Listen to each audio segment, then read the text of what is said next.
జగన్ షాక్లో ఉన్నాడు. అంటే ఈ రాష్ట్రం ప్రైవేటైజ్ చేసుకున్నాడు.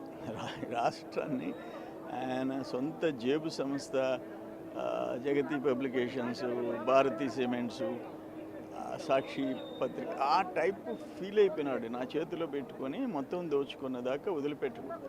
ఇప్పుడు షాక్లో పడ్డాడు. ఆయన చేసిన పాపాలు, ఘోరాలు, నేరాలు, దాంట్లో నుంచి ప్రజలు రాష్ట్రాన్ని కాపాడుకున్నారు. జగన్మోహన్ రెడ్డి నుంచి విముక్తి చేశారు, రాక్షస సంహారం చేశారు.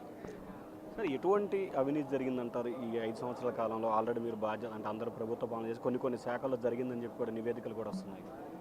ఏమని చెప్పమంటారు? ఒకటే, రెండా, మూడా?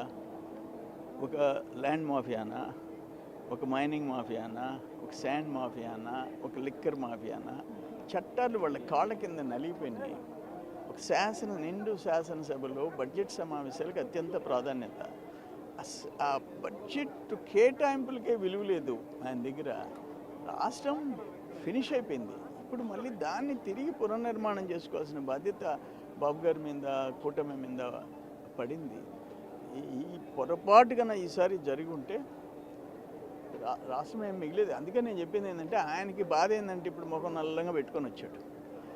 ఈ రాష్ట్రాన్ని ఆయన ప్రైవేటైజ్ చేసుకోవాలనుకున్నాడు. ఒక భారతీ సిమెంట్స్ లాగా, ఒక సాక్షి లాగా ఈ టైప్ చేసుకోవాలని ఆయన తపన పడ్డాడు.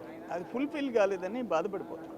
ఫైనల్గా నిన్న ఆయన మాట్లాడుతూ ప్రభుత్వం ఏర్పడి సరిగ్గా 4 రోజులు కూడా కాలేదు, కానీ 2029లో టీడీపీకి సింగిల్ డిజిటే వస్తుంది అంటున్నాడు. ఆయన మాయలో ఉన్నాడు. నేను ఒక మాట చెప్తా. 200 చిల్లర కోట్లకి కేజ్రీవాల్, డిప్యూటీ సీఎం కవిత అందరూ జైళ్ళల్లో అనిపిస్తారు. 200 కోట్లకి.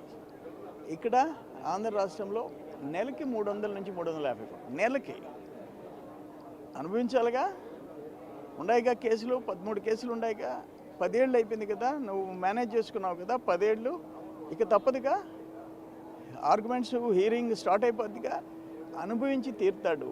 కొన్ని లక్షల కుటుంబాలని, రాష్ట్రాన్ని సర్వనాశనం చేసి నరకం చూపించాడు. అందుకే ప్రజలు ఎలక్షన్ చేశారు, ప్రజలు తిరగబడ్డారు, రాక్షస సంహారం చేశారు. అషమాషి కాదు ఈ ఎలక్షన్. అందుకని ఆయన డిప్రెషన్